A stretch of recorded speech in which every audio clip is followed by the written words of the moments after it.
Hey there guys, my name is Marcus, and in this video I'm going to show you how you can fix the issue if your JBL Flip 6 is not connecting and what you can do about it.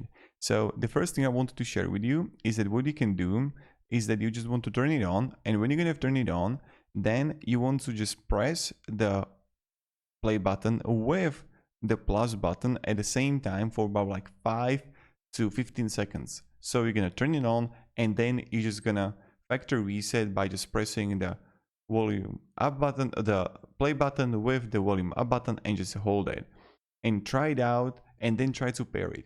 So maybe this is going to solve the issue. And of course, like first, also what I would recommend, if you paired it before, try to unpair it from your phone.